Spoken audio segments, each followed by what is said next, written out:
If you have enough faith, everything will turn out okay for you. Bro, we literally all died horrible deaths for Jesus. Jesus said if you follow him, you're gonna be persecuted badly. Now this is the worst sales pitch ever, but that's because, unlike some people, Jesus is not a salesman. He is God. And he died for his people, so they were willing to die for him. In fact, all but one of Jesus' 12 apostles died preaching the gospel. Let's start with Peter. When he was younger, he was the first apostle to say Jesus is the Messiah, so he was very important for that. Even though he wasn't perfect. He denied Jesus 3 times after saying he wouldn't do that. But then Peter had lots of character development and became a very important leader in the early church. He started the churches in Rome and Antioch, which were the biggest cities in the Roman Empire. But then Rome burned down, and the emperor who was addicted to persecuting Christians decided to blame the Christians. So Peter was to be executed by crucifixion, but that's how Jesus died, and Peter didn't want to steal his thunder. So Peter requested to be crucified upside down. That's why the upside down cross is called St. Peter's cross. It's not actually an anti-Christian symbol like some people think it is. Just as Peter was crucified upside down, Andrew was crucified diagonally. Here's how that happened. So Andrew was preaching the gospel all throughout the region of Greece and converting lots of people to Christianity, and the governor was not too happy about it. Hey honey, I had a bad day. Andrew keeps converting more and more people to Christianity. Well, about that, I'm converting to Christianity too.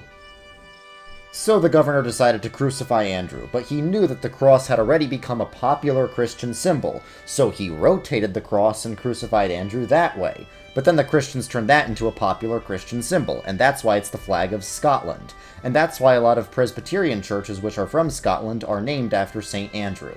Next we have James the Great, not to be confused with James the Lesser, because some people are just more important than others. James was very important because he was the moderator of the Council of Jerusalem, and he was very important in spreading the gospel to Spain. But when he returned to Judea, he was not very popular amongst the Jewish leaders, and King Herod wanted to impress the Jewish leaders, so they had James executed with a sword. Philip and Bartholomew were preaching the gospel in this region of the Roman Empire, and they were doing a lot of healings, especially in the city of Hierapolis, which made them really popular with the people. But the mayor didn't like that people kept converting to Christianity, but then his wife converted to Christianity. Wait, that's not how I heard it. I heard that they were both stoned to death. Wait, no, I heard that Bartholomew was killed in Armenia. Wait, I heard they were both crucified upside down. Yeah, the truth is we don't really know what happened to these two. There's a lot of conflicting stories, and it seems like a lot of the stories are just mix-matched from other stories about the other apostles. We do know for sure that they were connected to each other somehow, and that they were both killed for the faith. But this shows us why oral tradition is generally not a reliable source of information about the apostles, especially centuries after the fact. Next up we have Thomas. Here's the most famous story about him. Dude, have you heard? Jesus rose from the dead. What? I doubt it. This moment isn't going to become the one thing I'm famous for, is it? But after Thomas realized it was true, he was very amazed and was the first person in the Bible to explicitly call Jesus God. And he was a very successful missionary traveling all over the world. He even made it to India, where he was speared to death. Now we have Matthew. He used to work for the Roman Empire's version of the IRS until Jesus redeemed him from that lifestyle, and Matthew went on to write the most famous book about Jesus. Now, remember the Bible story about the Ethiopian eunuch who was converted to Christianity by Philip? He brought Christianity back with him to Ethiopia, so then Matthew went to Ethiopia to help the church there. Ethiopia at the time was a mighty kingdom, and the king was lusting after his own niece, so Matthew was like, "You can't do that."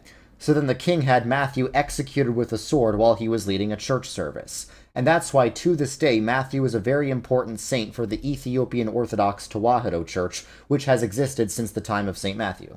Next we have James the Lesser. It's not clear if this James is the same James as James, the brother of Jesus who wrote the book of James, or if the two James just have the same names. However, Jerome names this James as the same James who wrote James, so that's what we're going with. So what happened was James went up in flames. Just kidding. So unlike the other James, who we know is not the same James as James, James was in Jerusalem, and he regularly preached the gospel at the temple, even though the temple leaders rejected his message. Wait, so he didn't just split off because they were rejecting his message? Nope, he kept at it, and the temple leaders got so frustrated that one day they yeeted him off the temple, he was stoned by the crowd and finished off with a club. Next we have Jude. Wait, aren't you the guy who betrayed Jesus? No, that was Judas. I'm screw this. Just call me something else, please. Okay, so Jude, or Thaddeus, was killed either in Armenia or Lebanon, depending on which tradition you think is accurate, either by arrows or by an axe, depending on which tradition you think is accurate.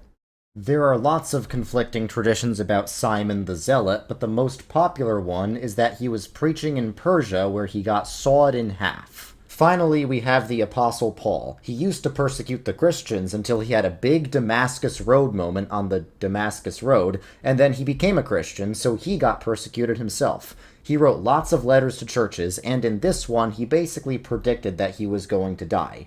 And sure enough, when Emperor Nero blamed the Christians for the Great Fire of Rome and began persecuting them, St. Paul was beheaded in Rome. John, or the disciple whom Jesus loved, was the only apostle to not be killed for the faith, but die peacefully of old age. He was exiled to the island of Patmos, where he finished up the Bible by writing the book of Revelation after having some pretty wild visions. So the fact that all these apostles died horrible deaths for Christ shows us that they really believed what they were preaching. All of them were scared when Jesus was crucified and they fled, but once they saw the risen Christ, they were emboldened to preach the gospel to the ends of the earth. Nobody dies for what they know to be a lie, so the fact that they all died for what they saw should tell us that this really happened.